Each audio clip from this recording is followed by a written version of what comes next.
Mga ka-sport, mga kaboxing, panoorin natin ang hiwalay na laban ni Eric Morales at Mayorga. Ito ang kalaban ni Eric Morales dito ay si Garcia, mga ka-idol. Ayan, no, ang ganda ng laban nila. Ng patid ang bakbakan, mga ka-idol. Huwag natin palalagpasin to. Ayan, no. Tinama-tamaan na si Morales, si Eric Morales. Ayan, no. Ayan, magaling to si Garcia, mga ka-idol. Ayan, no. Ayan. Grabe ang bakbakan talaga. Panoorin natin, mga idol. Baka magsisi kayo. Bago ko makalimutan, para tunog naman ng kampana ng video na ito at pa-like, comment at subscribe, mga idol. Ayan, ang ganda ng bakbakan. Panoorin natin, mga idol. Tapos pagkatapos nito, panoorin naman natin yung laban ni Mayorga, mga ka-idol. Ayan, no. Grabe, ang ganda ng pukpukan talaga, mga ka-idol. Ngayong panahon na to, nawala bigla itong dalawa na ito, mga ka-idol, pati si Garcia. Wala nag-aanong laban. Hindi na umanong boxing ngayon nung mawala si Manny Pacquiao. Biglang tumamlay na yung boxing kahit na nandyan si Inoue. Wala pa rin.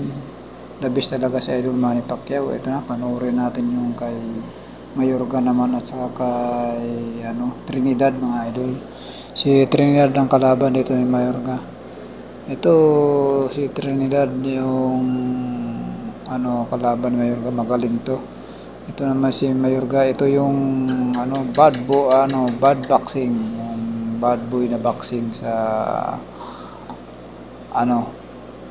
middleweight. Nasa middleweight to, nang maglaban sila dito super lightweight siguro to, mga welterweight, super welterweight, mga idol. Tumakyat ito sa middleweight si Mayorga at nawala na rin kasi natalo na to, mga ka-idol. Yan, panoorin natin, mga idol. Ang ganda ng bakbakan nila.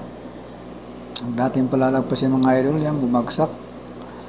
Ito yung masyado mayabang na boxer. Nagpapasuntok lang to, pero kala mo mananalo siya, yung pala biglang babagsak dahil tinatama-tamaan sa mukha dahil lang papasuntok lang. Wala ang depensa niya. Pinapatamaan ang mukha hanggang sa mahilo, hanggang sa bumagsak, mga idol. Kaya yan sinasabi ni karma na boxer. Sobrang tiwala, sobrang yabang na yata yun. Ay nabubugbog siya dahil hindi na dumidepensa. Magaling to eh. Kung lang to si Mayorga, yung magdepensa lang sa sarili, siguro mananalo to lagi. Kaso lang napabayaan niya yung sarili, mga idol. Kaya nakatalo siya, mga idol. Ayan, mga idol.